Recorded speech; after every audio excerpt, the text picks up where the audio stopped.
What's up, guys? We just got done filming episode 7 with Larry Bell. Man, what a unique opportunity to bring him in and for him to share about his experiences building to what he's built in West Texas and all the way up until today. Man, what stuck out to me throughout the episode was one of the things that was prevalent through his story was the perseverance he had, that life throughout him. All the challenges and hurdles to go through to where he's gotten today was something that truly impacted me throughout the episode.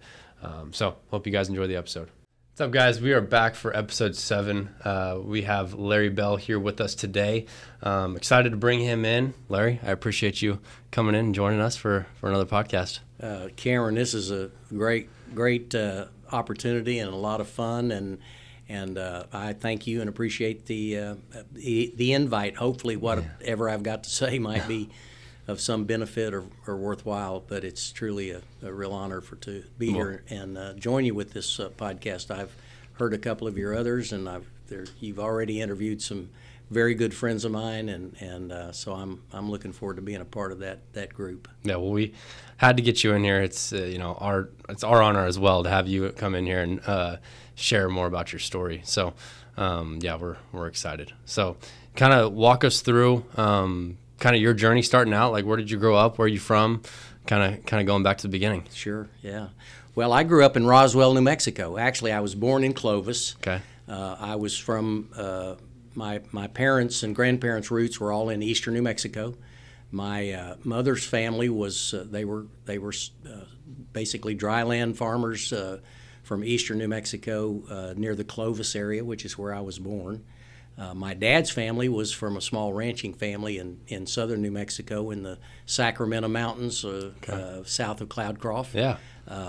And so that's where my dad and his family were from, and where my dad was raised. My mom and dad both. My dad served in the war, was in the Navy during World War II, and after he got out of the Navy, he used his GI Bill and went to college. Okay. And he was the only member of his family. There were 6 children, actually 7. One younger son died in infancy, but there were 6 children, 5 boys and 1 girl. And Dad was the only one who went to college after the war.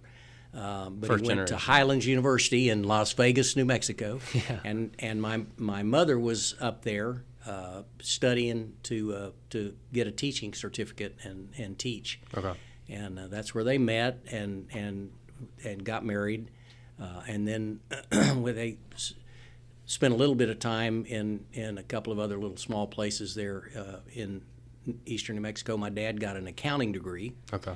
And so he ended up going to work as a bookkeeper accountant and got a job in Roswell. So that's where I really grew up. Yeah. We moved there when I was about 2. Okay. And my younger brother was born there as well in Roswell. And so went to school there, all through school, graduated high school from Roswell. And then when I went to university, I went to Eastern New Mexico University. Man, right down the street. In Portales, right, down the road in between Roswell and Clovis. Yeah. And I was there. I knew early on my dad was an accountant. When I was in junior high, I think, he started his own accounting practice. Okay. And when I was about 13 or 14 years old, I started learning how to do bookkeeping, Yeah. working for him, and I loved it. Yeah. I learned about numbers and what have you sitting in my grandfather's lap watching him play dominoes. That's funny. And I could count 5, 10, 15, 20. Pretty easily. Pretty easily, Yeah. And so just some things that were great about it. But because of the roots of my family, my mother from a farming community, my dad from a ranching background and what have you, and his family continued to operate that ranch in a little town called Weed, New Mexico. Man. And so as a young man, as I was growing up, I tell people I had the best of both worlds. My dad was in Roswell. He had a real job. business, a Yeah. job, a company, and all Yeah. that kind of stuff. So during the week, I got to live in Roswell and Play the city guy go walk to school and or ride my bike, and also kind of be involved in sports and all the other different things that we did. And then on weekends we'd go to the ranch. That's awesome. Because the family couldn't afford much help. Yeah. And one of my uncles was running the ranch for my grandmother, and so we'd go there probably not every weekend, but at least every other weekend. 3 times, yeah. So I got to go rope and ride and fish and do it all. and go squirrel hunting and just have all kinds of fun as a kid growing up. And then then during the week I went back to town and I got to sleep in a bed with sheets and a flushing toilet and you were living the best dream ever. So it was an awesome way to grow up and what have you, get to be involved in the outdoors and also but then grow up in town and go to a good school and be involved in sports and other activities. So. It's a unique town, isn't it, Roswell? Yeah. I mean, I feel like everybody knows everybody. It's very tight-knit. It kind of really crazy. is, and it was a pretty small town. During the Vietnam War, early on, there was a big Air Force base there in Roswell, Walker Air Force Base. So jets were flying and then all the time. New Mexico Military Institute was there, over, yeah. and so they had a pretty good student body and what have you that was there and going to school and what have you. Mm-hmm. And but then as the Vietnam War started winding down, they decided to close Walker Air Force Base. Okay. So it was kind of booming, and we got up to about 50,000 people there for a while. That's a lot of people. But then when they closed the base, then You lost about 30 of them. literally the year I graduated from high school, then it dropped back down to about 30,000. So, and it was pretty rough around there for that time. yeah. And interestingly enough, I went to school at Eastern New Mexico, just up the road, and I didn't have any plan for sure. I knew I wanted to be an accountant. Okay. I made that decision. That was the dream. And when I first went to school. To Eastern, I wanted to get a business degree and get an accounting degree, and my goal was to be a CPA. Okay. And that was something I loved and something I enjoyed, and I did well with that in college, and so I knew that's kind of the career path I wanted to be on. But I was pretty nervous because I thought, well, I don't know that there's going to be a great opportunity to go back to Roswell. Yeah, and, your dad runs the town. It kind of affected that whole area. The oil business is a little bit of oil business in Eastern New Mexico, but it was pretty slow at the time as well. So I wasn't sure exactly what my ultimate career path might be, but I knew that I'd figure that out. I just wanted to go get a degree and try to go find the best job I could. And interestingly enough, when I was in college, I started off actually during my junior year, started interviewing for internships and what have you, and I was talking to pretty decent sized accounting firms, but they were in Dallas and in Albuquerque, pulling you away from hometown. And so I'd grown up in New Mexico and I'd been to Albuquerque on sporting events and what have you. I didn't want to go back to I didn't want to go to Albuquerque. Yeah, I don't blame you. But I was sort of interested in maybe getting to Texas, and at one point in time when I was getting ready to go to college, I had applied for TCU. Did you? I grew up in the Disciples of Christ denomination, and so I had friends who had gone to TCU. You had ties back to there. Some of the people that some of my youth group leaders and what have you had gone to TCU and what have you. So that's something I thought I wanted to do, and I got accepted, but it was interesting. So I mean, it was a different time, but I got accepted at TCU. But I also got accepted at Eastern New Mexico, and I grew up in a background that among other things, I was very involved in music. My grandmother was a piano teacher. Okay. And this was my mother's mother. Yeah. And they all sang, and they were big in the church choir. And when I was 3 or 4 years old, I started learning how to play the piano, and started taking lessons and studied piano for. Turn into Beethoven all of a sudden. Yeah. I mean, let me tell you, Mozart and Beethoven and Brahms and all those guys, those were my heroes. There you go. Along with Willie Mays and Hank Aaron and Mickey Mantle, and side. So I had like best of both worlds, a lot of variety. All worlds. A lot of variety. During that time, I ended up getting a music scholarship. Wow. At Eastern New Mexico. Okay. And in performance music, which was I played piano, and I also played organ. Okay. So I did a lot of classical music on the piano and what have you. But I was the church organist at the First Christian Church in Roswell while I was in high school. That's awesome. Which was great. I mean, I was made $20 a weekend or something. That's a lot of money back in the day. In those days, and I loved that. That's awesome. But then while I was in college, I got serious. Got serious. Yeah. And I stayed on that scholarship for a couple of years. But back to TCU, my dad finally said, "Well, Larry, you can go, but here's the deal. you're going to have to sell your car, and you're going to have to get a part-time job. And I said, you know what? I think I'll just go to Eastern New Mexico. I'll get the free ride. And how serendipitous! That's where I met Ellen Bell. That's awesome. The love of my life, and God's now getting ready to have our 55th wedding anniversary, and wonderful family and kids and grandkids, and all the great, fabulous things that have come from that. And Ellen and I met in college. Yeah. I was a junior when she was a freshman, and man, I thought she was pretty special from the time I very first met her, and when we started dating, we got close pretty quickly and what have you, and the next year, as I was getting on toward my senior, I was into my senior year, and well on my way to a potentially pretty good career in accounting and what have you. And so I took the leap and asked her to marry me, and fortunately, her rest is history. Dad said okay. Yeah, the rest is history. And so that all worked out pretty well. Let me backtrack a little bit. So, your relationship with your dad, were you guys pretty close growing up? Or were you closer with your mom? Who did you have a better relationship with? Is an interesting dynamic, and I think probably not so different from most of us who grew up as baby boomers after the war. Mm-hmm. My dad, when I was until I was about 8 or 9 years old, my dad worked pretty much 7 days a week. So you never saw him. He had a job with actually a dairy that distributed milk. Wow. Like in the like bring it to your porch. Literally. That kind of a thing. Wow. And he was the head accountant and bookkeeper for that company. Okay. But he worked 7 days a week, and we had one car. Mm-hmm. And so my kind of connection with my dad wasn't until I got into school. Well, we would drive Dad to work in the morning and then drop him off, and then Mom would go back and pick him up. Well, we were just little kids, so we all went together. Yeah. So other than dinner time, that's when you see him. It was pretty much just taking Dad to work and going back and forth.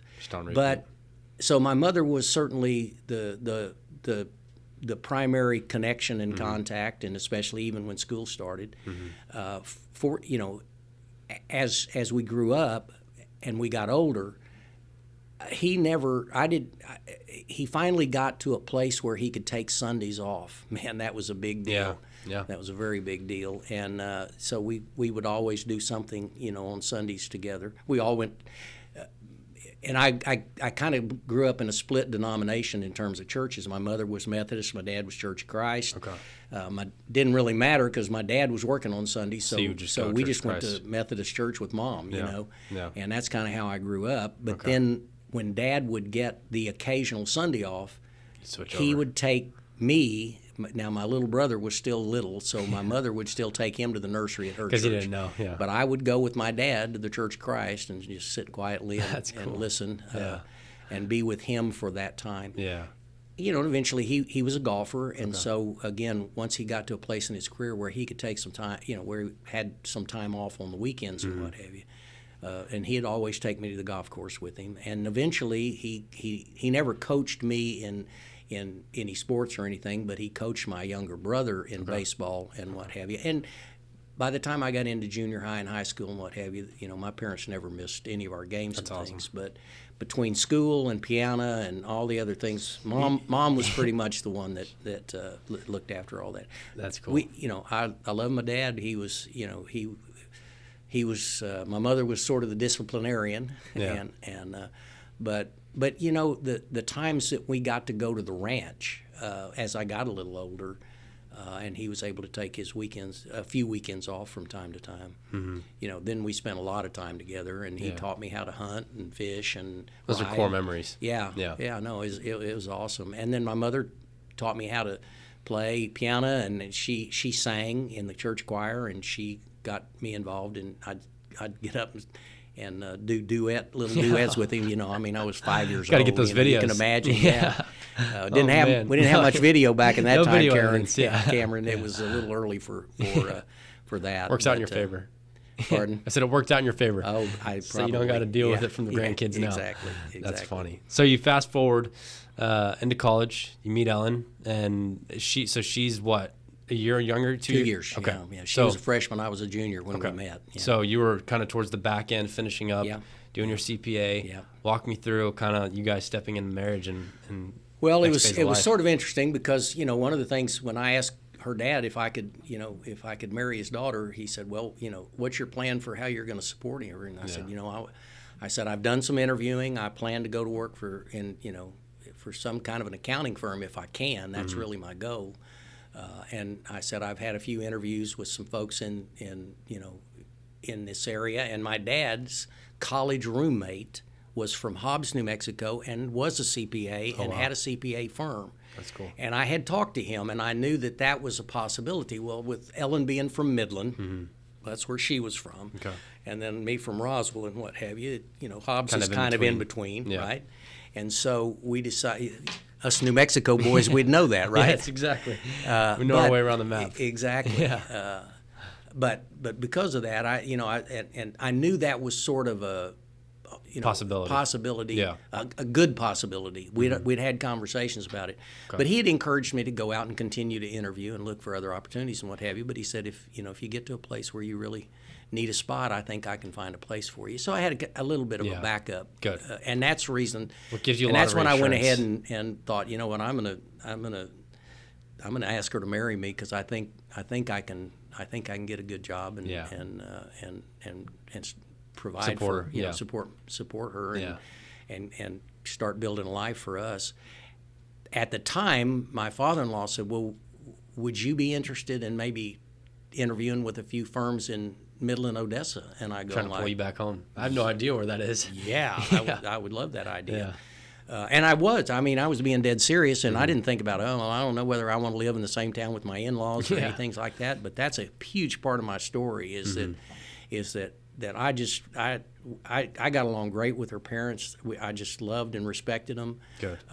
They were very good to me right from the get-go. I mean, he pressed me a little bit about marrying. Every father does. Marrying his 20-year-old daughter, Every father does. But it was and frankly, he and a couple of his friends in Midland made a few phone calls and what have you, and got me some interviews with a couple of pretty good accounting firms in Midland, and I got a job with one of those firms. Actually, both firms offered me a job. Frankly, Perfect. It worked out great, and then I picked the one that I picked the one that gave me the offer first because I thought, man, there's an opportunity. I don't want to take a chance. I knew they were good. I liked them. Yeah. And I thought, I could do either one, but right now that's a sure thing. So I'm gonna grab that. So I did, and that was in.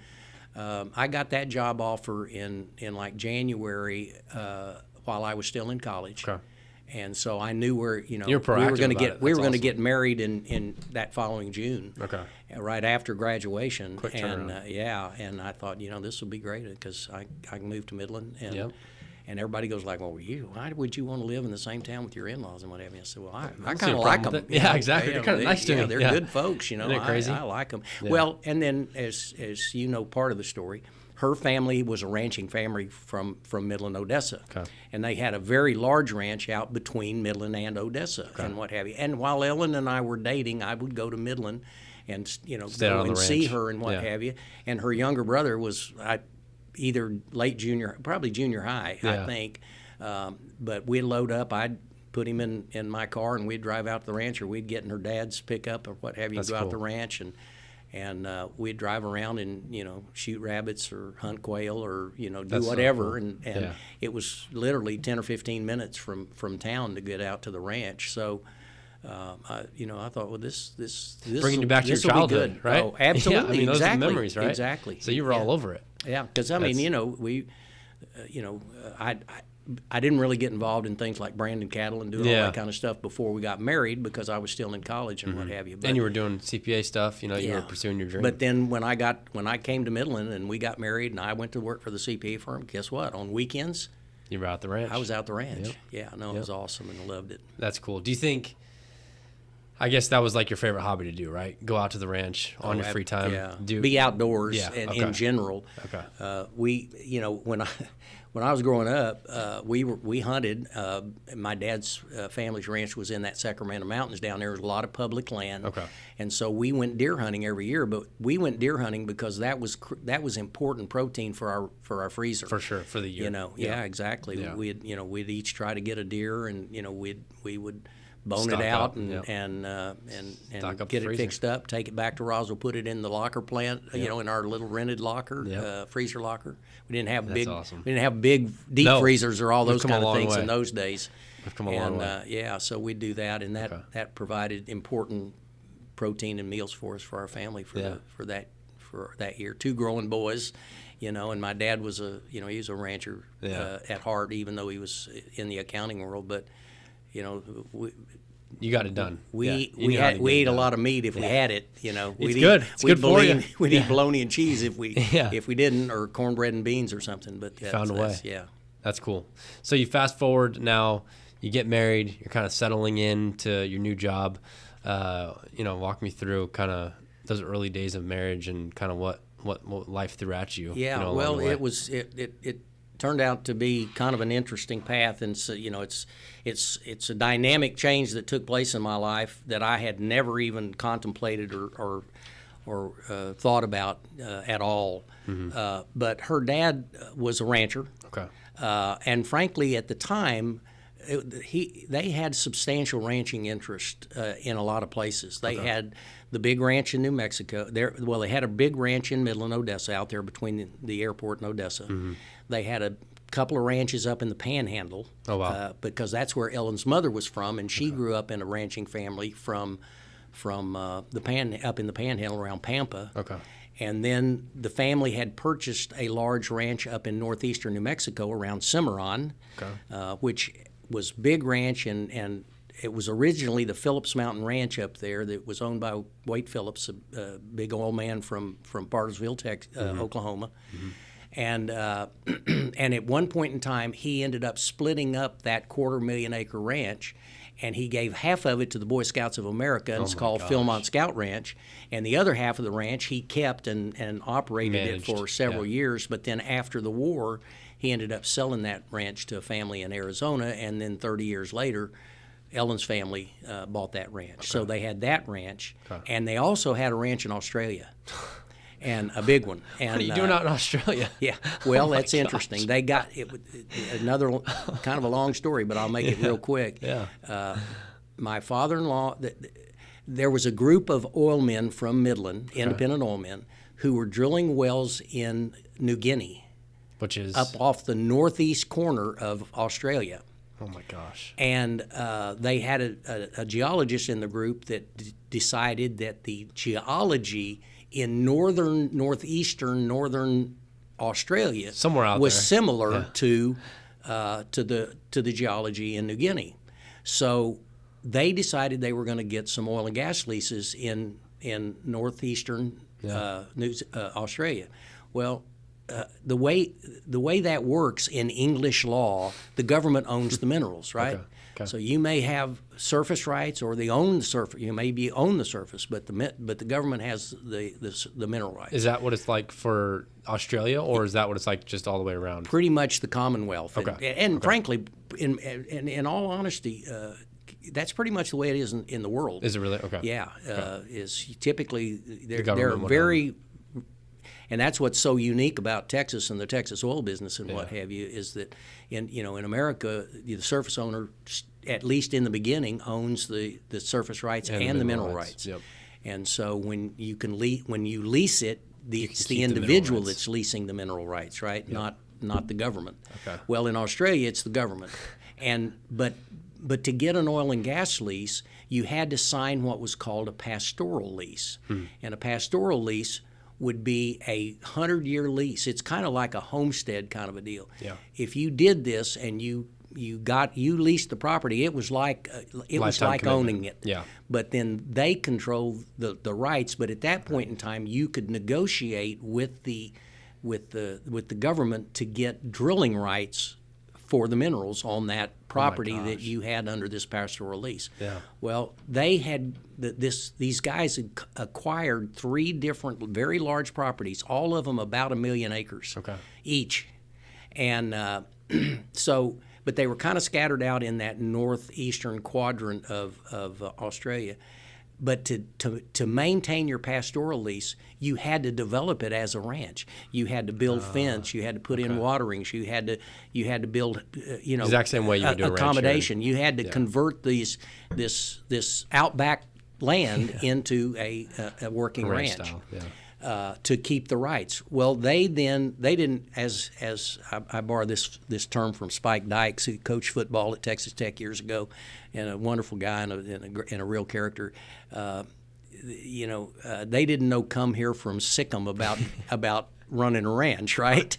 No chance. So they went and they approached my father-in-law, who was a good friend back in Midland, Texas, who was very involved in ranching in numerous places. Yeah. And they made a deal with him that for him to come on board and be a part of the company, and then he would develop the ranching part of it, and then they would drill for the oil wells, right? Yeah. So that's how they ended. Well, when they started drilling, they began to find out that it wasn't exactly the same geology as it was in New Guinea. A little different. So at that point in time, and this went on for 2 or 3 years, but the guys in the oil business decided they were going to pull out. Oh, wow. But my father-in-law had fallen in love with that part of Australia and the ranching and what have you. So he made arrangements and went and acquired a different ranch for their family. Wow. So that they could stay involved down there, even though the oil companies were pulling out. Yeah. And that's how they ended up with this very, very large ranch down there in Australia. And then he set up an operation, and he'd already made the connections and kind of knew the government officials and the people in the area that were involved, heavily involved in the ag business.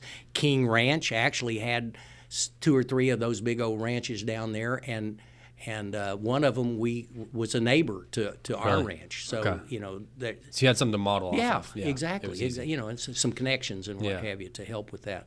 That's cool. So when Ellen and I married, so they had the ranch in Australia, they had the ranch in New Mexico, the 2 ranches in the Panhandle, and the ranch, and my father-in-law was looking after all that stuff, right? That's crazy. And so, as it turned out, Ellen and I got married. I went to work for the accounting firm.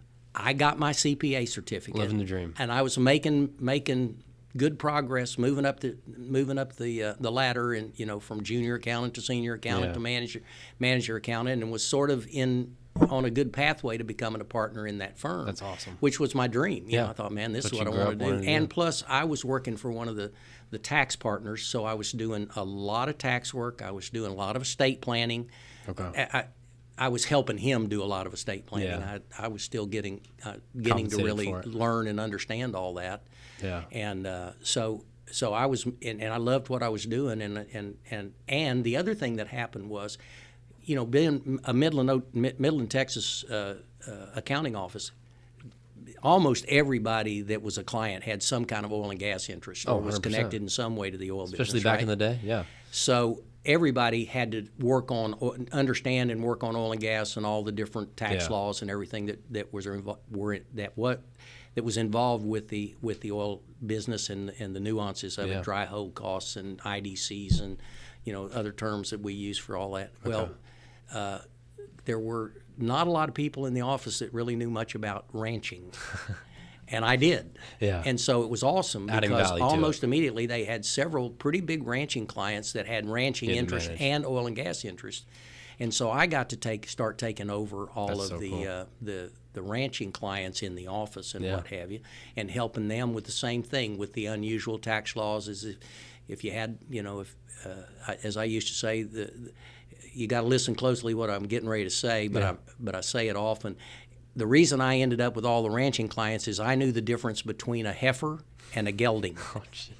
One's a cow, one's a horse. Oh, man. Most of the people weren't, they're going like, right over their what head. Is that? Yeah. Well, and there's, and interestingly enough, the breeding stock is one classification, and the non-breeding stock is a different classification. Well, a gelding's not a breeding animal, right?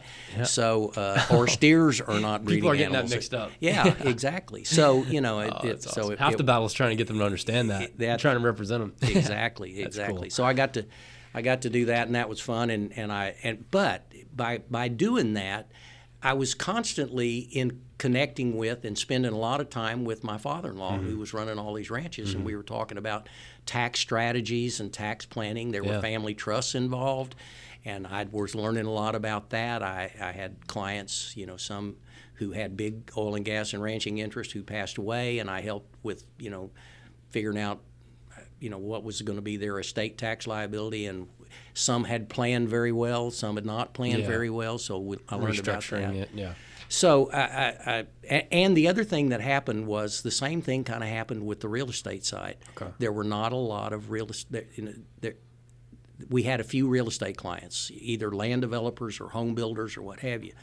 Well, there wasn't really anybody in the office of the younger guys who were doing or that were very savvy about the real estate side of it. And in the early 70s, when all this was taking place, there were a lot of changes taken in the tax law with regard to depreciation on office buildings and shopping centers and apartment complexes and other kinds of things. So I ended up with a lot of the real estate clients. Now, the point of that story is my father-in-law and Ellen's family had substantial oil and gas interests. They had substantial ranching interests, and and because that ranch there in Midland was between the airport and Odessa, they had highway frontage on Interstate 20, highway frontage on what we used to call Old Highway 80, which is eventually became Business 20. And then later on, the new highway called Highway 191 on the north side of Midland, Odessa, that went around the north side of the airport. So that's crazy. All those things went through the ranch. That's crazy. And even in the early days, my father-in-law kind of drew me in on all his real estate deals, and talking to me about him, bouncing ideas, talking about the tax ramifications, talking about, can we do a 1031 tax-free exchange on some of this? And, but we were developing a special relationship in not just in in business, but also because personal. and which I love, because he was sort of taking me in and introducing me to all the different aspects of the business that he was managing and running for the family. 4 years after Ellen and I got married, I was 26 years old. My father-in-law got sick and was going to have a kidney transplant, and he was a young man. He was in his early 50s. And during that period of time, while they were trying to sort out his health problems and what have you, he came to me and said, "Larry, I really could use your help. Would you consider leaving public accounting and coming to work for me? Because I don't know what's going to happen.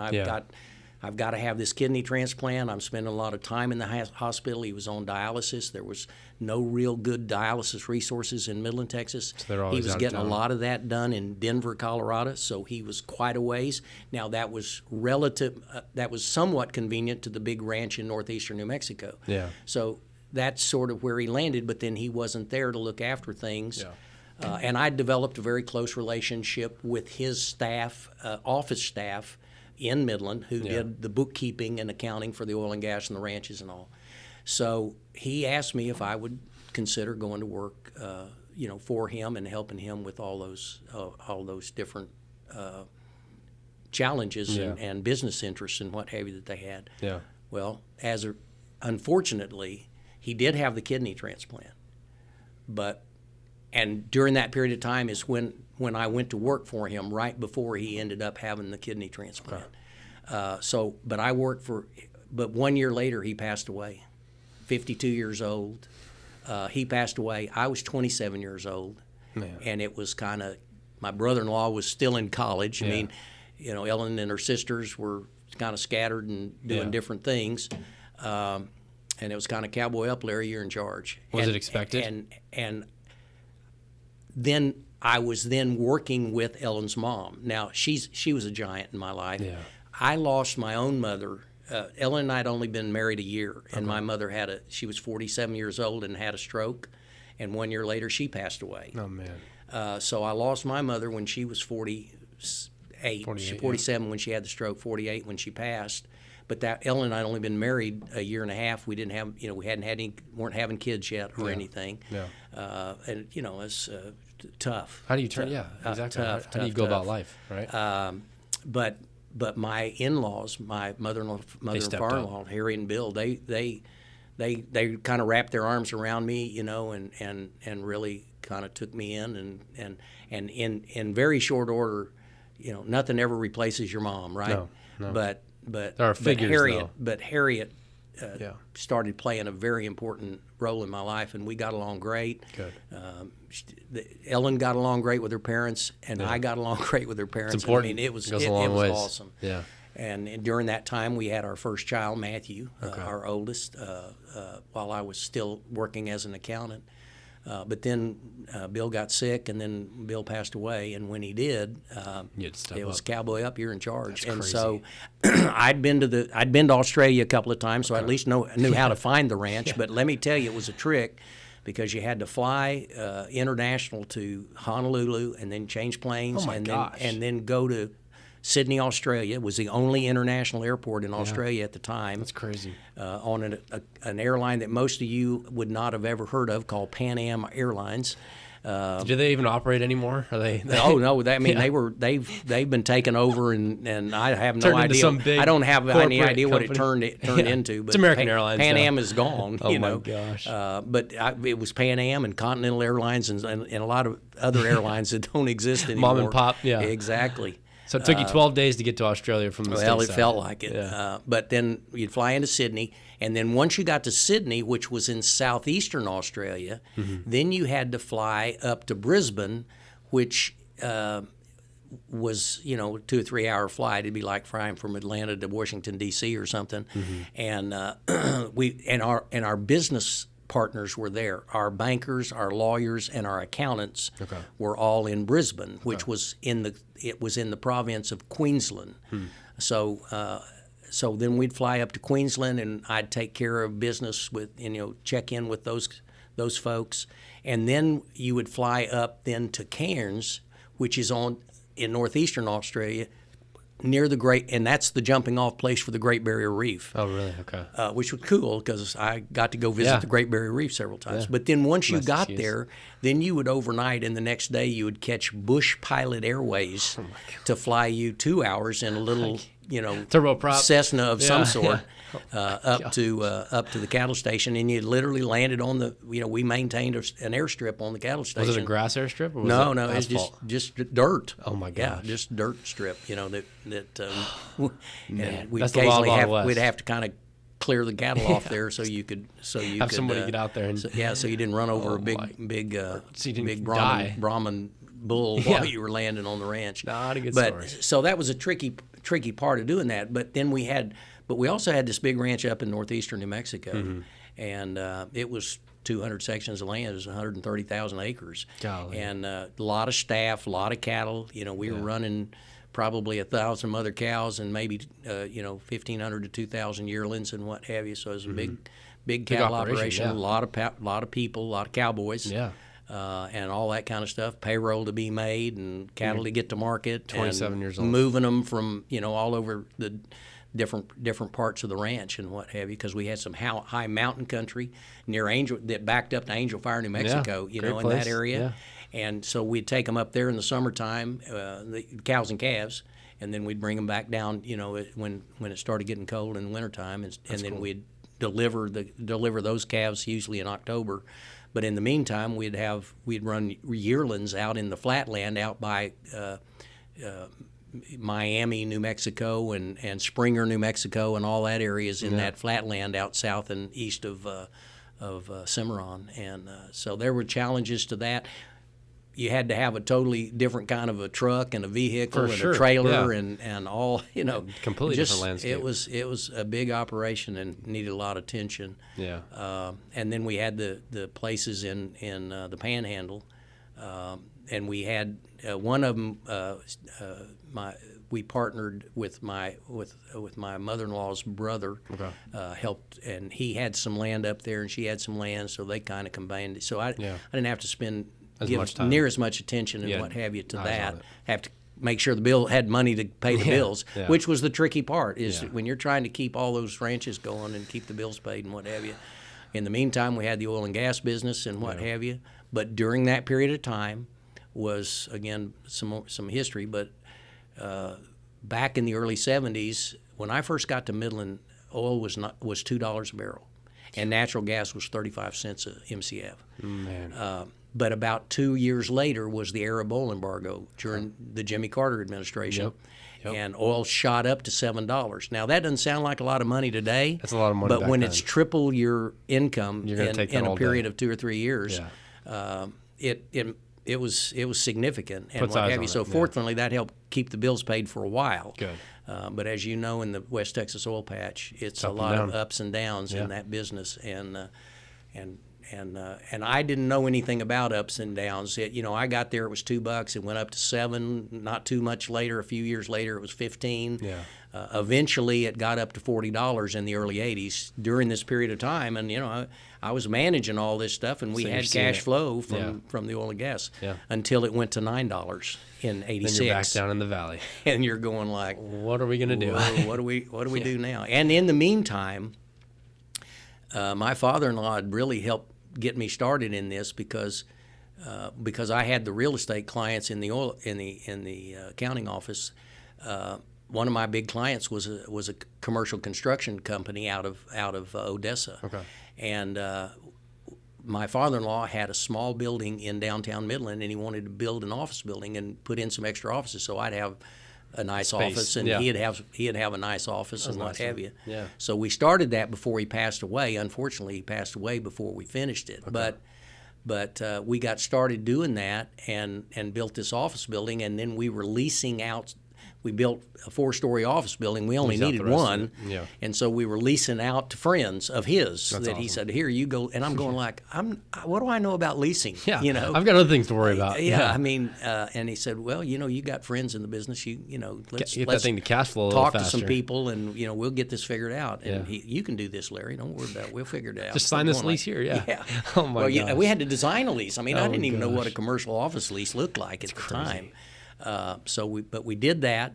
And started building up that business, but we hired the construction company that was my old client to come build that building. That's cool. Well, there was a young man who was working for that company, and while we're sitting there and working out and getting this building built, one day he said to me, he said, "Man, you're getting pretty good at this. Why don't you Come want to on do to the some team." more?" Yeah. I'm going like, "What do you mean?" I said, I wouldn't mind doing that, but Yeah. but I said, I don't.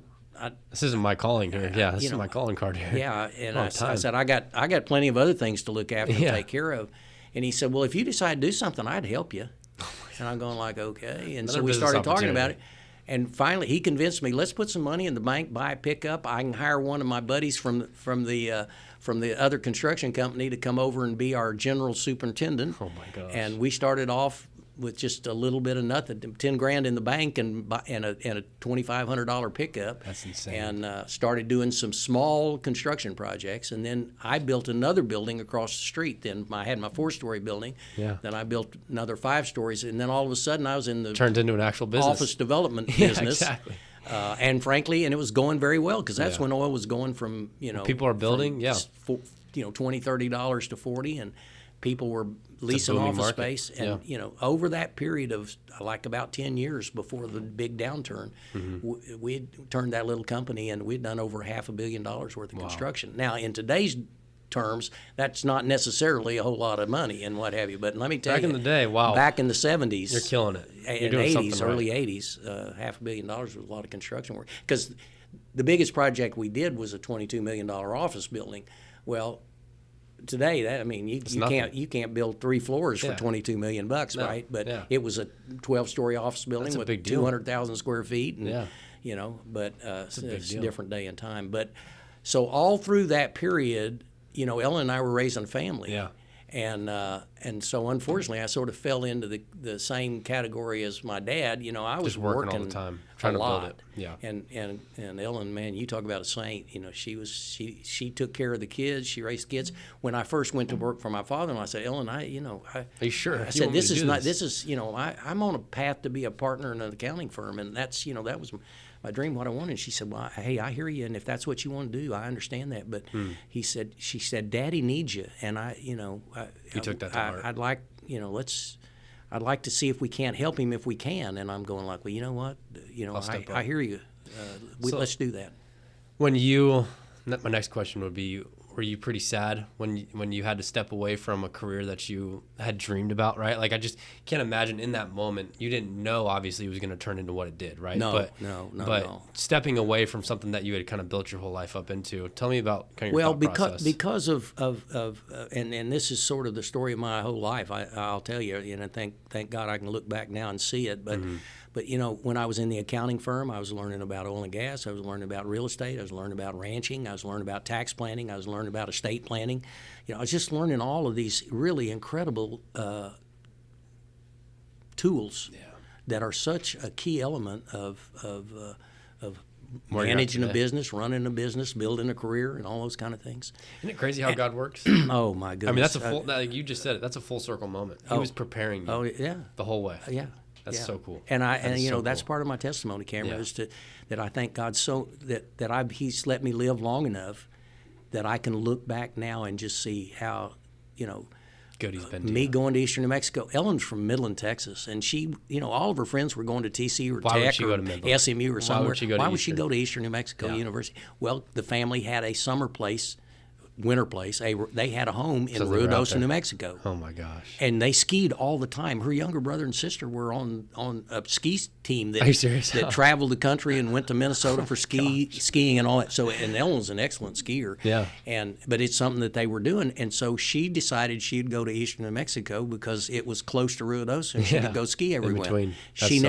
She never went skiing one time the whole time we were in college. Now, I took her away from there after 2 years. You had to. Yeah. So she kind of ran out of time, but that's why she went there. But and then we met and in fairly short order fell in love, and my parents just adored her.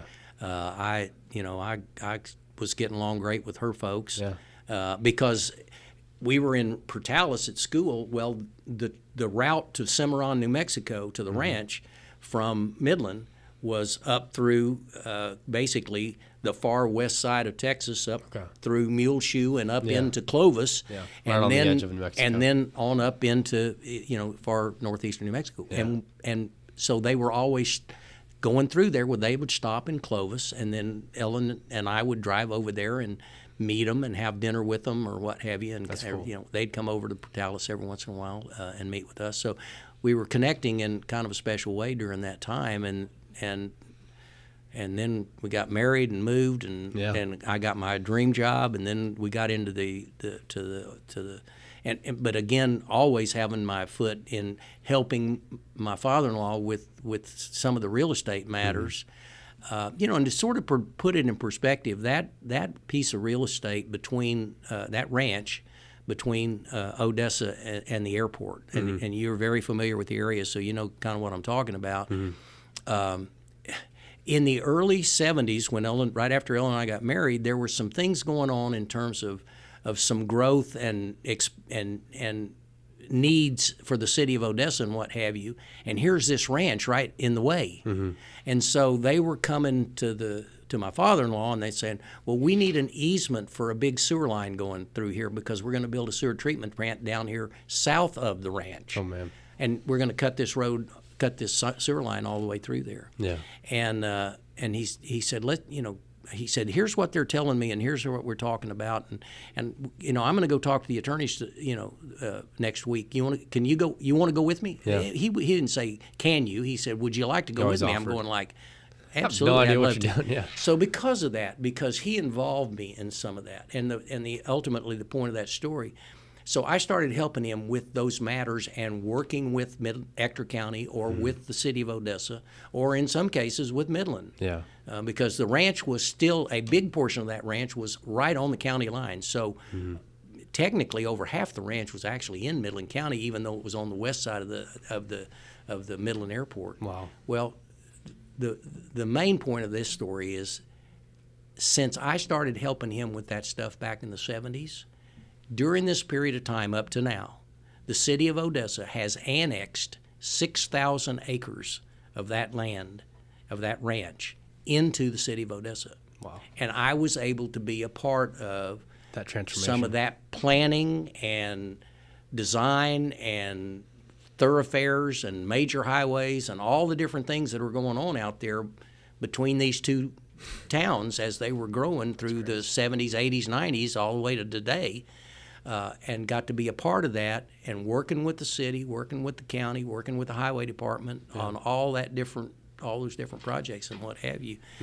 Just gave so the question you asked was, was I disappointed? In some ways, I was enjoying working with him so much with all the different things he was working on between the ranches and the oil and gas business and the land development and all that he was that he was involving me with and kind of teaching me about or help You were just having giving fun. me opportunities to help with some of that. Yeah. I've never looked back. I mean, I thought at the time, you know what?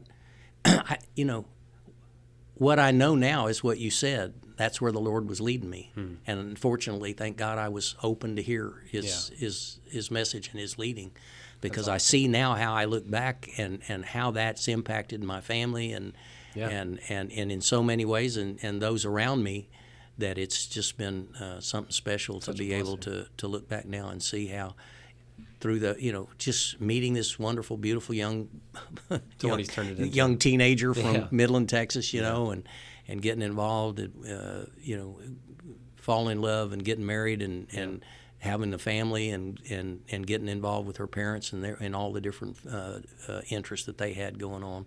That's cool. And there were, and Cameron, there were myriad challenges during all that time. Yeah. I mean, but the other big piece of my story is that I had some amazing mentors during all this time. Yeah. And they were, for the most part, friends of my in-laws. They're bankers, they're attorneys, they're just business friends. Yeah. Midland's got such an incredible history of these giant people, independent oil operators, and figure out a way to make it happen and go out there and make something special out of what is very hard to see just on the surface. What are we going to do here? Yeah. But those people took me under their wing, and again, same thing. I knew that most of them were being real nice to me and being very helpful to me and encouraging to me, and always available to go and kind of bounce things off of them. And I mean, even developed an incredible relationship with my banker, because, we were deep into several projects and what have you that had financing and what have you. And man, he stepped right up and helped guide me through that and taught me so many important things about how to put together packages and presentations to the financial community and what have you. So that's really cool. Yeah, it's led to just some incredible things in my life that I'm so blessed, very blessed. Yeah. So you fast forward, 3 kids, right? 3 children. 3 children. Yeah, absolutely. Walk me through kind of starting out and then all the way through. So we had our first child in 1974. Okay. Just 3 years after we got married. We didn't waste a lot of time getting started. Yeah. But we had our son Matthew, and then 3 years later we had our son Brian. Okay.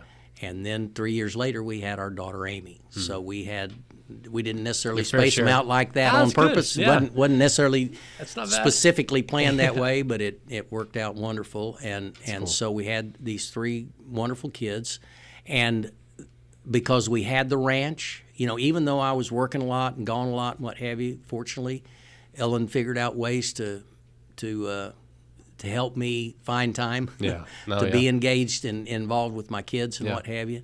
The boys played sports, and Amy in her early days when she was just a little girl, she loved dancing. She did her tap dancing and ballet and what have you. That was her favorite thing. The boys then, because we were going to the ranch and we were teaching them how to rope and ride and just as little kids and what have you, Amy couldn't have cared less about that. But the boys, Ellen would take them out to ride, and they had a stables there we kept the boys' horses, because there wasn't always somebody to help her with them when she got out the ranch, because they were all out working cattle or taking care of whatever they were doing. Yeah. So she would take them to this little boarding stable and what have you there on the east side of Midland, And Amy'd go out there with them, but she'd play with the ducks and the cats and just run around Everything the barn. opposite, yeah. Anything but couldn't the have cared horses. less about the horses. That's funny. And finally, when Amy was 8 years old, the boys, Matthew was probably in junior high. Amy went to a little camp up in northeastern New Mexico near Cimarron, and the program that she went to do, they had two basic programs at that place. One was acting and ballet and dancing and drama kind of a deal. The other one was horseback riding. Oh my gosh. Well, Amy went up there to do the drama, and the dancing and all that kind of stuff. When Ellen and I went to pick her up at camp a couple of weeks later, we went to find her and we couldn't find her. And we started looking. We asked somebody, and they said, "Well, I think she was going down toward the barn." Yeah. And I'm going like, "The barn? Why in the world would she be going down the barn?" I thought, well, they sent her on an errand or something. I didn't know. So we walked out there. Ellen and I, we walked out there. We walked past the arena, and as we walked past the arena, we saw a lady and somebody out there riding around, what have you. We went on down the barn and said, this lady said, "Oh, can I help you?" And I said, "Yeah, somebody said we're looking for our daughter, Amy Bell. They said she might be coming down here." I said, "Well, it's her right back out there in the arena." And we're going like, "No, that's not her." Do what? No, that's not her. Yeah. I mean, seriously. Oh my God. Well, the reason I say that is the rest of Amy's story is that began her love of horses. Now, Ellen's family, and then by extension, Ellen and I were very involved in the horse business.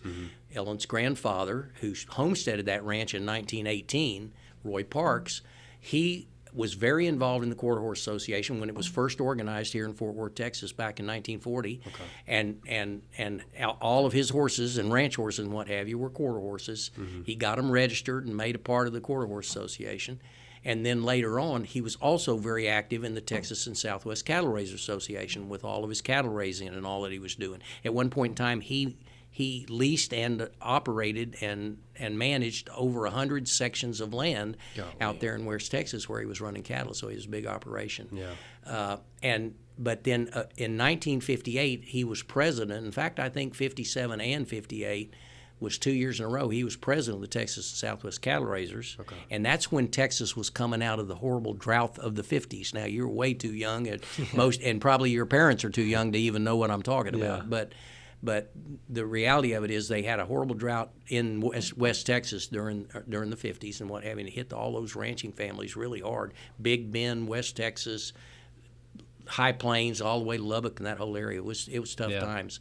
And so, and I don't know that was specifically the reason that Mr. Parks ended up being president for a couple of years. But then 2 years later, he was president of the American Quarter Horse Association. Wow. So we were very involved with horses and cattle and all that kind of stuff. Yeah. And Amy got very involved with horses, but she started riding hunter jumper horses. Oh wow! Now we don't raise hunter jumpers. Yeah. We were raising ranch horses, and we had some performance horses, but they were mainly rope horses. They would be good ranch horses that turned out to be good rope horses, and so then we'd send them off to compete and what have you in the roping quite a bit. But Amy was doing hunter jumpers. Yeah.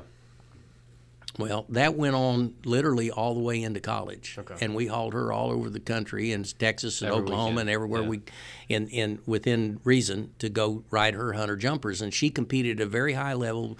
Went to the youth world, went to the Quarter Horse Congress up in Ohio on her hunter jumpers. One day, we had a place out in Northwest Midland, out in the country. I had a little round pen, had a few steers that we were keeping in a little grass, irrigated area that we had out there. And I had a cutting horse. And I got out there one day and I was working the cutting horse. It was during spring break. Amy was home from college. And we said, "Hey, you want to go out and, watch us work horses?" And she stayed in the house. Oh my gosh. Well, then all of a sudden she showed up and she stood there and watched for about 10 minutes. Finally, she said, "Let me get on there. Let me try that." Well, that began then Amy's life. Her passion. Of working and showing cutting horses. And I want to hone in more on Amy's story. Sure.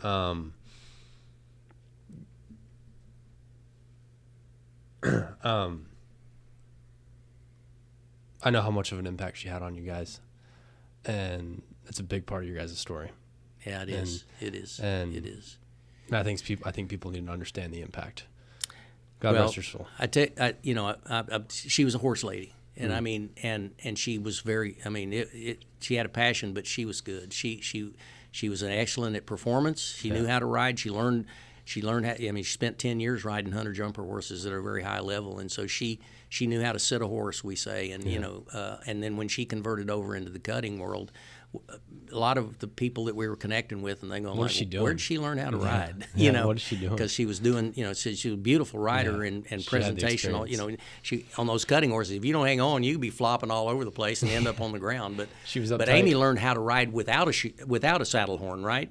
On an English saddle, so heck, it was easy cutting for her. saddle. I mean, she had a big old knob to hold on to the whole time. Nothing. Well, anyway, she started doing that in college, and started competing at a very high level in the cutting, and eventually, then she was helping us run our horse breeding operation. Okay. And after she graduated from Tarleton State, and we had a ranch in the Weatherford area, was a horse ranch where we had a lot of our cutting horses and rein cow horses. Mm-hmm. And so Amy was riding with a trainer in that area and what have you. Well, as time went along, Amy's dream job was she loved kids. And her dream job was to go to work for Child Protective Services. And I'm going like, oh no. Please Amy. just go volunteer somewhere. And she didn't start out that way. She started out in trying to get a equine management degree at Tarleton is how she started. Okay. But in time, she said to me, Dad, I think I need to change my majors because they're just teaching me how to be a feed salesman for Purina, and that's not what I want to do. I know how to. It's boring out here. I know how to figure out, a good feed or a bad Yeah. feed. But she said, I want to.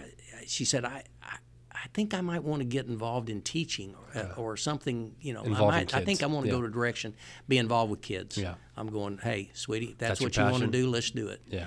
Well, she started out that way, and then that next year, during her junior year, she got a internship with Child Protective Services because she was taking some family counseling courses or family, So she had that. It's just something that it was a direction she was going, and so she did very well with it, and she loved that job of being. But it was an internship, so she was sometimes working with the kids, sometimes working with the mothers that were trying to get cleaned up, working with the attorneys, trying to help get the kids back into their family situation and what have you. Yeah. So as she was doing that, she just she said, "This is what I want to do." I'm going like, "Oh, Amy, please." Here we go, Lord. But you know what? During her senior year, she applied for a job with Child Protective Services and got accepted. And shortly after she graduated, they hired her and almost immediately. She set herself up and sent her to start doing training and what have you. Well, while she was prepping all that, she was living at the ranch there in Weatherford, doing all the helping horses. us with the horses and what have you. But then every day, I think 3 or 4 days a week, she'd go into Arlington to take her courses and what have you, learning all the laws and all the different things she had to do. She was just following her daddy's footsteps, going back and forth to Exactly. the ranch, doing the work. There you go. Yeah. And then ultimately she went to work for Child Protective Services, and she was working the district around Weatherford because she was actually, her home was in Granbury, but she would go from Burleson to all the way up to Mineral Wells and Weatherford and Granbury, that whole district and what have you is what she was responsible for. But her job was, they called her a safety officer. Okay. When somebody went in and took the children, then it was Amy's job to go in and figure out what happened, assess the situation, figure out what do we need to do to get this family back together. Okay. And typically it was get mom cleaned up, either run off the boyfriend or get some drug counseling or help her Some sort of therapy. figure out a way to get a job, and a decent place to live, for whatever the circumstances were. Well, she did that for 2 years. Yeah. But finally, after about a year and a half, she finally said to me, "Dad, I can't do this anymore." And I said, "Sweetie, look, don't beat yourself up. You just don't know. You are helping these people." She said, "Dad, It's too much. She said, I hear you, but I'm getting to the point where I resent the mothers and in many cases the grandmothers that are supposed to be looking after these kids, but I get them fixed and I get them their kids back, and then the next thing I know, I'm getting a phone call and saying, they've had to go get the kids again." She said, "It's killing me to see what's happening to the children. This shuffling back and forth, putting them into the Homes, to placements for parents, temporary homes or whatever. Yeah. She said, it's just killing me. And I said, well, I tell you what, sweetie, let's do this.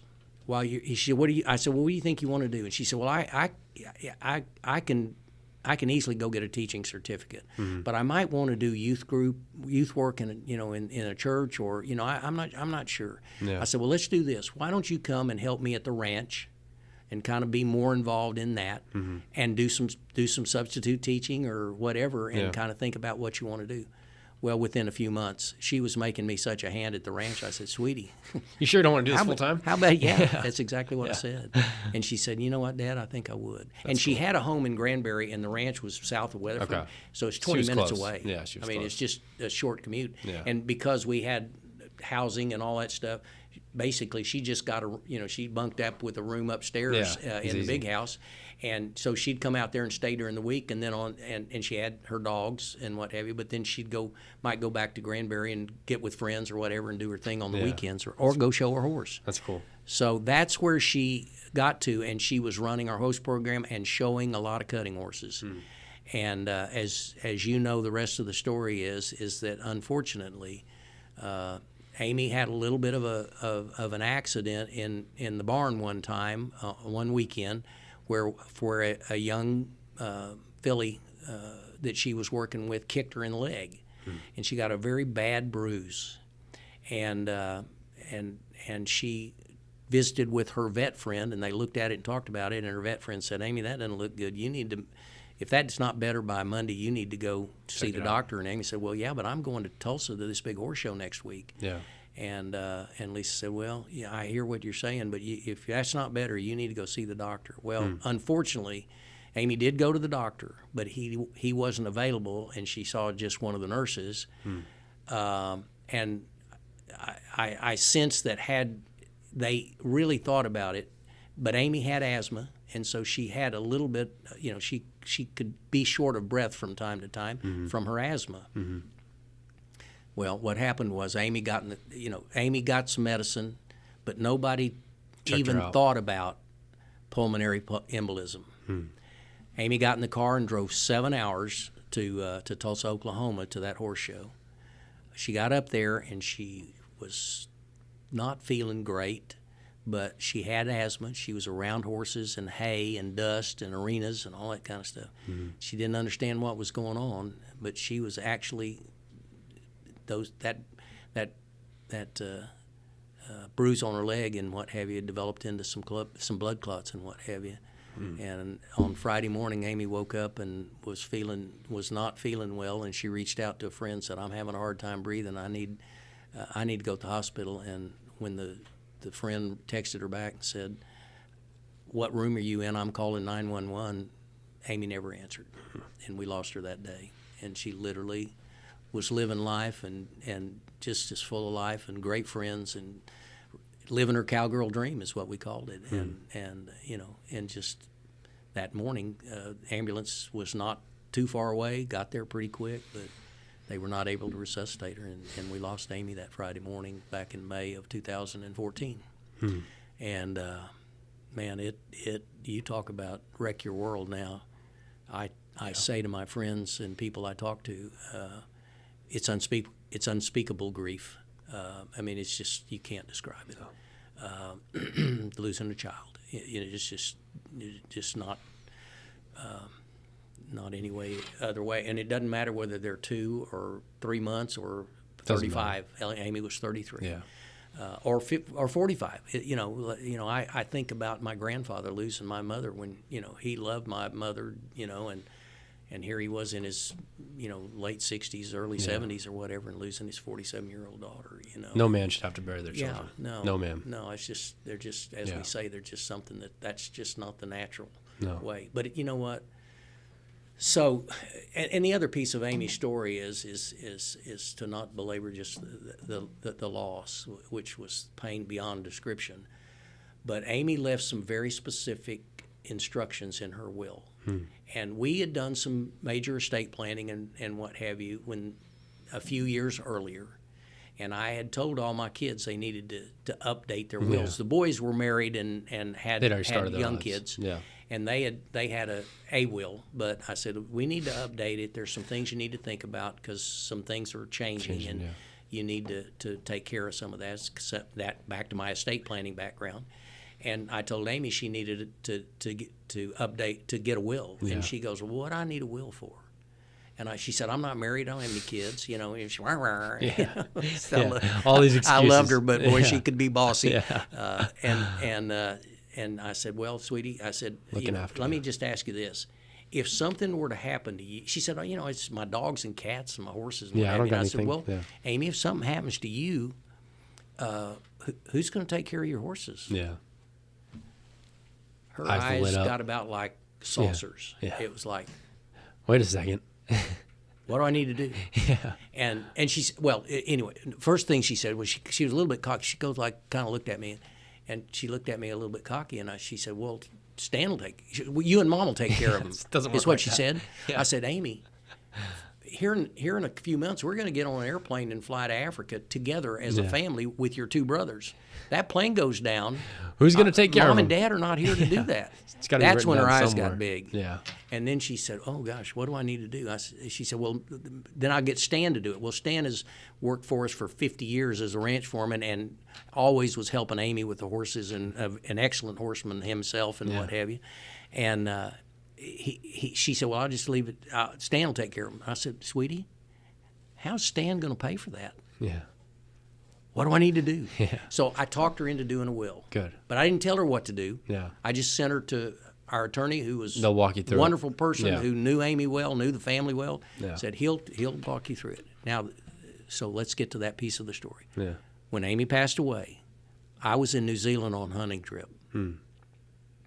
I got back home, and you know, I found out about it on a Friday. It took me 2 days to get home. Yeah. But some people just were Showed up. so God, God in human skin, came and helped me get home.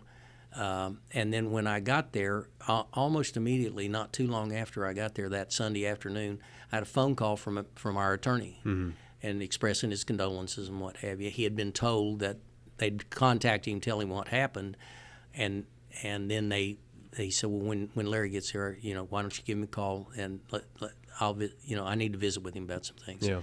So he called me that afternoon, and I said, well, okay, Bill, how can I help you? And he said, there's nothing specific. Amy didn't leave any specific instructions about her service or, her what have you, but she did have some final wishes, and you're going to be with some people this week, I suspect. And I want you to be aware of some of the things she mentioned in her will that you need to be thinking about. Yeah. I'm going like, okay, great. Tell me about that. And he said, well, it's a little detailed. So he said, how about if I'll email it to you first thing in the morning. You read it over, and then you give me a call. I said, perfect. Well, next morning I get that email, and I open up that will, and I start looking through. The first thing is she appointed her dad, as her executor. I can tell you that's the one thing you never want to be, is your child's executor, right? No, I mean, because you know what that means. So that was pretty hard to handle, but thank God she we go, okay, sweetie, I'm gonna do whatever you want done. Well, the next major thing was she had 3 specific bequests in her will. She said, I have these 2 dogs and these 2 cats, and I want my friend Reba to take care of my cats and my pets, and I want to leave this X amount of money to help her look after them until such time as she can find them a good home. Yeah.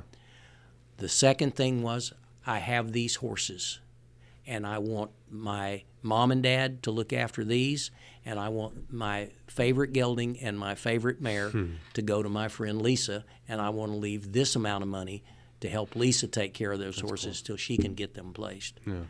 The third thing she said is, I have a sponsored child named Emmanuel in Zambia, and I'm leaving these 3 prize show horses, and I want my executor to sell those horses and use that money to help support Emmanuel, his family, and his community through the Child Fund International, who is the group that she was sponsoring that child with. Yeah.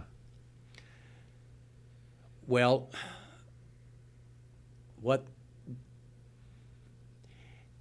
as we began to think about what that meant and what have you. And when I sold those horses, it turned out to be over $50,000.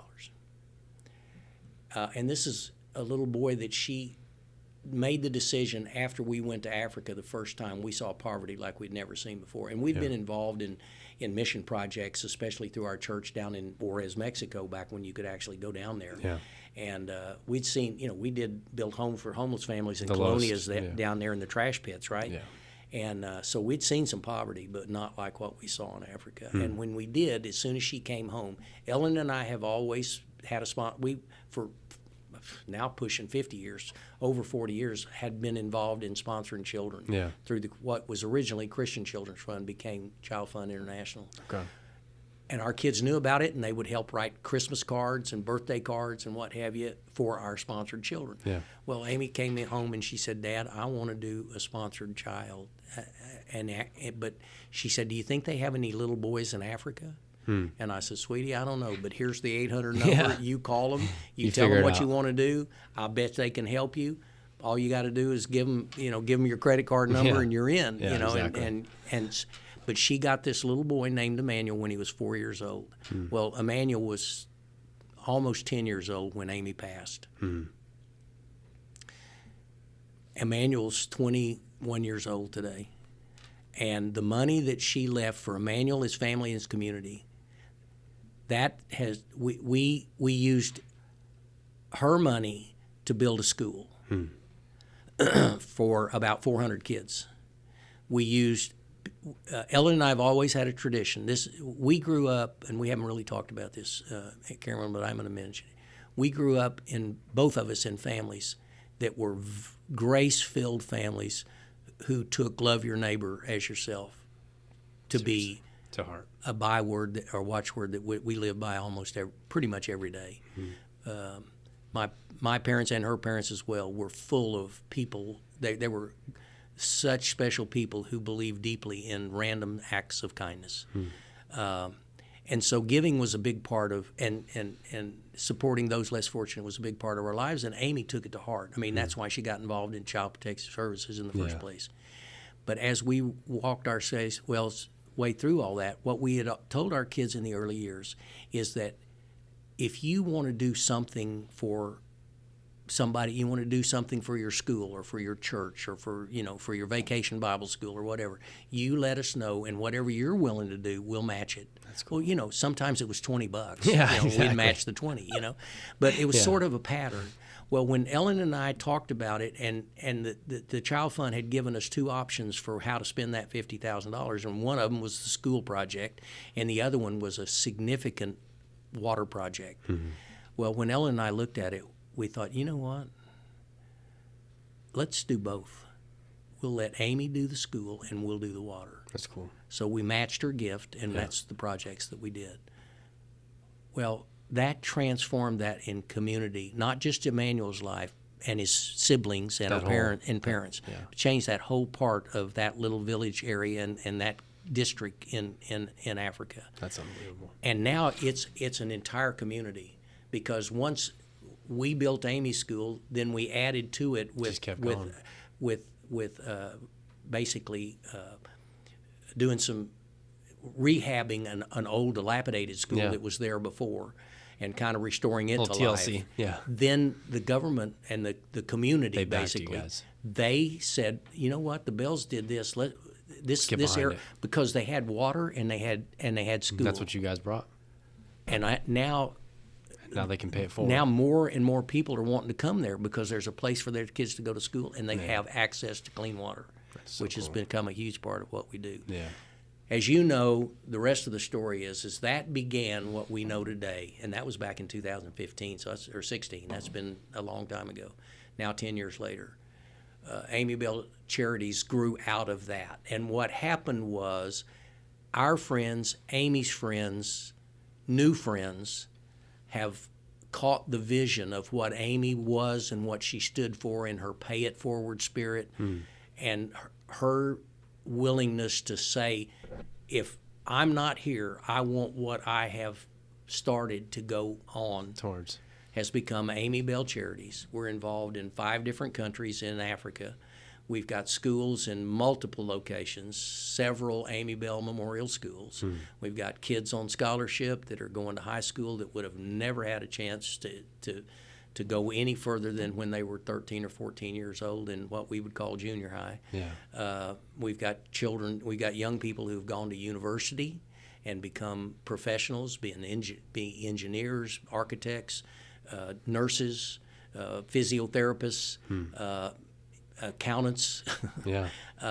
all kinds of opportunities and careers and what have you, and all of that as a part of Amy Bell Charities and that incredible spirit that she had, and the generosity of her friends and our friends and what have you and her brothers Have come up and her brothers and my my sons, my daughter-in-laws, and my grandchildren have been giants in helping support Amy Bell Charities as well. So cool. It's changing lives all over the world. That's exactly what you call impact, right? When you look back. Yeah. How do you, fast forward to present day, you look at the impact that you made. What are some of the things that you valued back in the day versus what you value now as you kind of, look back and now you're leaving the generations, right? A key part of my testimony that there's just simply not time to talk about. Yeah. But when the oil business crashed in the 80s, I was in a very bad spot financially, because I was one of the largest real estate developers in that part of the world at the time, which means I had a lot of big projects and I had a lot of money borrowed. Yep.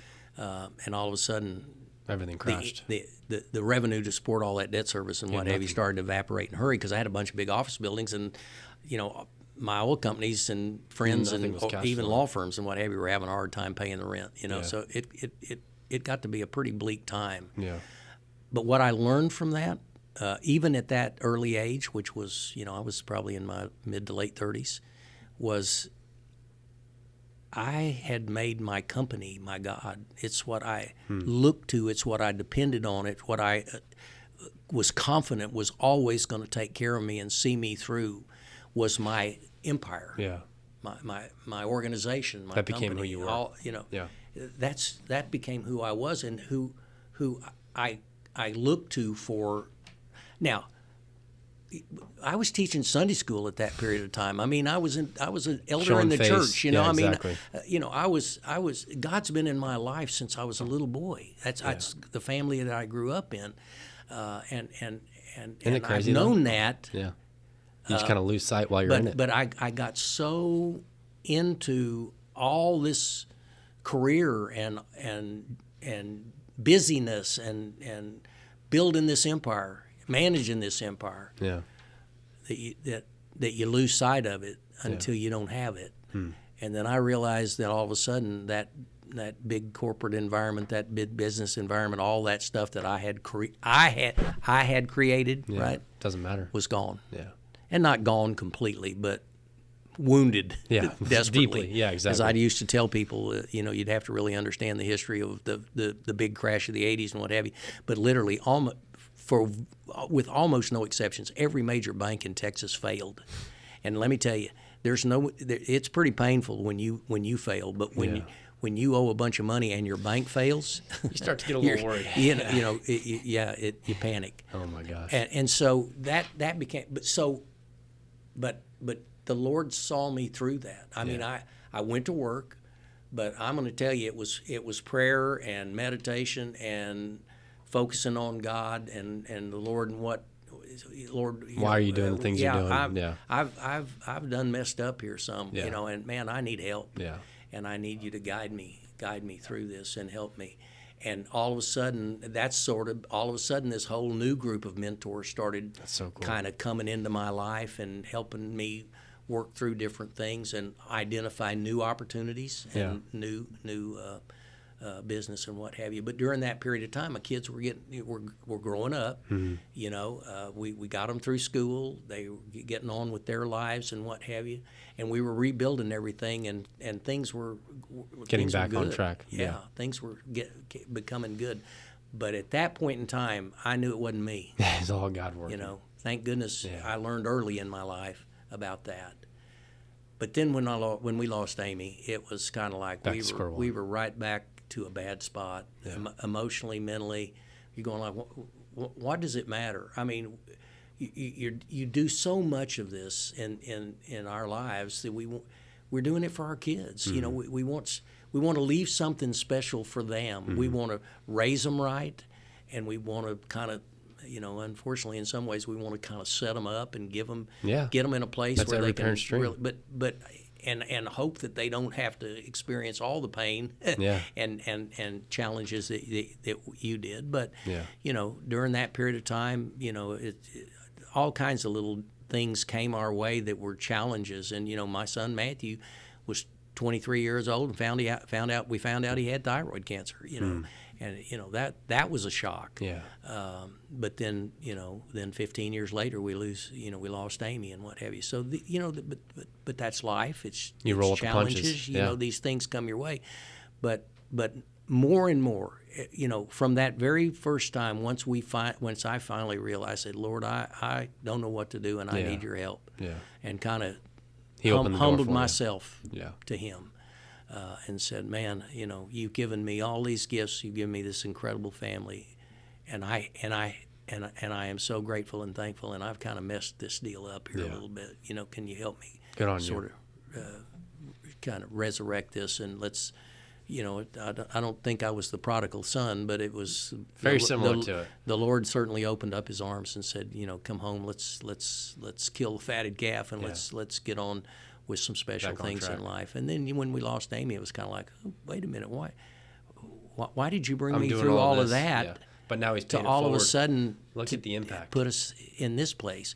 And I don't understand that, and I'm not going to understand it this side of heaven. I've told people that, you know, I was pretty angry at God, and I still don't necessarily understand, you know, why bad things happen to good people. That's just the concept I struggle with all the time. But the main thing that I did was what got me through, two things that got me through this, especially the challenge with Amy and losing her, was that number one is the path that she put us on, that God led her to, and that she then led us to, has brought incredible joy to our life. Yes, we have unspeakable grief, and it's not going to go away. But I can tell you, when we engage with all these little kids and all these families and people throughout the world that she brought us to, and we engage with them, and we see the joy in their life and the joy it brings into our life, it just lifts us up. Yeah. You know? Yeah. And so out of that pain and grief and loss, we find joy, you know? And He's such a good guy. Man, it just so sovereign. It means everything to us. Yeah. And we crave that, and we know that's a gift that Amy gave us, that God put her in a place, and she then gave us that to help sustain us through all the that we've had to kind of deal with in trying to get through that time. But as we were doing that, then the other thing was that I had to reconcile that God, I taught Amy, and her Sunday school teachers taught her, and her pastor taught her, that the Lord said that I will not leave you, I will not forsake you. I want what is right and good for you. All the promises that we're given in the Bible, all the thousands of promises that are in the Bible about how the Lord is with us, and He loves us, and He's going to He's going to prosper us, and doesn't mean I'm going to make you rich. I mean He's going to make you prosperous in spirit, right?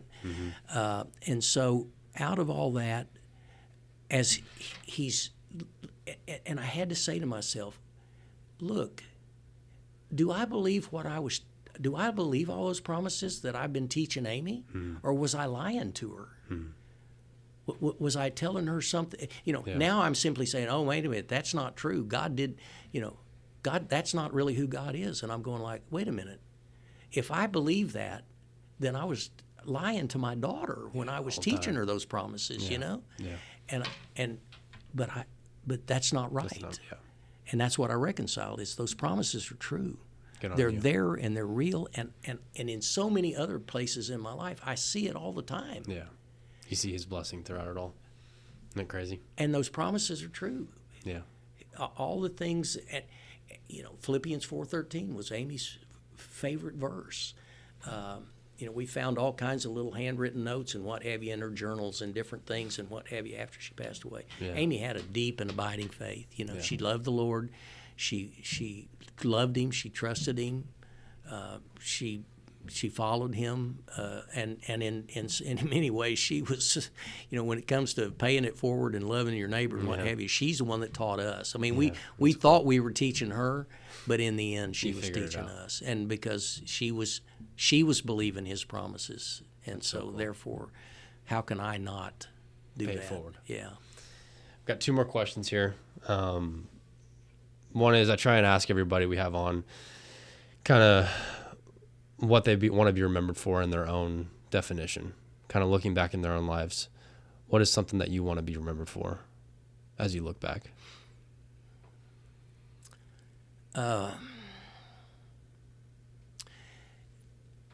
Well, first of all, that I would be known of someone who deeply loved Jesus and strived desperately in my sinful, fragile, struggling body to love and serve Him and follow His teachings. And as a key element of that is that there be that there be visible signs in the lives of others that I loved and served, and it set an example for others to do the same. I think that's what Amy did for us. She loved and served and set an example for us, and how can I be anything less? Yeah. And I see that now in her life, and I think a lot of other people know and see it, have seen it in her life, and realize that that's who she was and what she stood for. Man, if I could, my goal is if I could be like Amy. You would have made it. If I can be like Amy, and if I can be thought of in any way, it's probably just enough for me to know to be Amy's daddy. But I can tell you this, it's not just Amy. You know my 2 boys. Yeah. You know their families, their wives, their children. I've got a whole family full of Amy's. Yep. I mean, Amy gets a lot of the attention because of the nature of having lost her and having gone through this whole process. And but your family is paying it forward. I mean, I've got my grandchildren now are, the youngest one just graduated high school, and the oldest one's, working on a master's degree in London. But golly, they're such grace-filled, isn't it crazy? Loving kids that they love and respect people. They love the Lord. They've got such a tender spirit, all of them. Yeah. And that comes from their parents. Exactly. Right? Exactly. And man, that stems from you guys. If we can do that, if that's kind of our family tradition and what have you, and that somehow our family and guess what? Ellen's parents set the example in her life. Yep. My parents set the example in my life. Yep. And our grandparents were those kind of people. Man, that's a legacy and tradition. That's what success looks like. We desperately seek to live into, because they were all godly people. They loved the Lord. They taught us they taught us the promises, and it's our job to continue to teach our kids and grandkids and other loved ones those promises. So cool.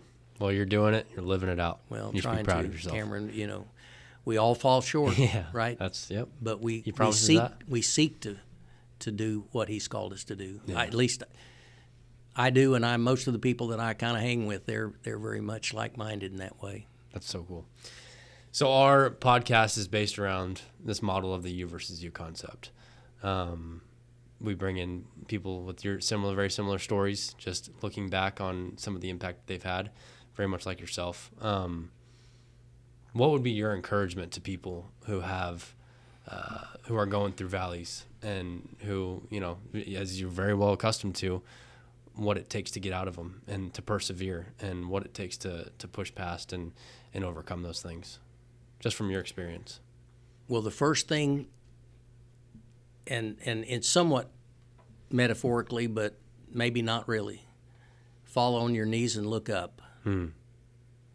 That's what I did, but I did it because I didn't know what else to do at the time. Yeah, back against But the wall. when I did it and I saw the results, I thought, this needs to be the pattern for my life. Yeah. When I'm feeling a little full of myself and I think I'm special and that I've done something, is to continually remind myself I haven't done anything.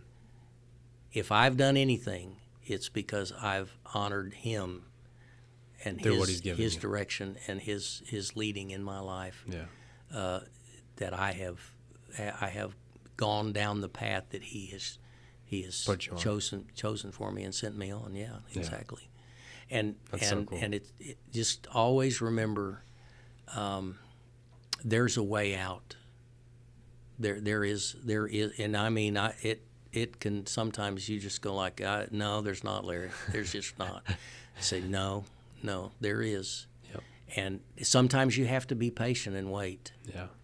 That's sometimes the hardest thing for most of us, is to have to wait on the Lord. But that's another one of his promises, and another one of his instructions is wait on the Lord. And he'll reveal himself. And don't think that you've got to go out there and make something happen. If it's not what he's chosen for you, He's not going it's to let it not happen. going to work. Yeah. It's not going to work. You'll just It's like frustrate fighting uphill. yourself, and frankly, and that tends to force us to sort of separate ourselves from him. Yeah.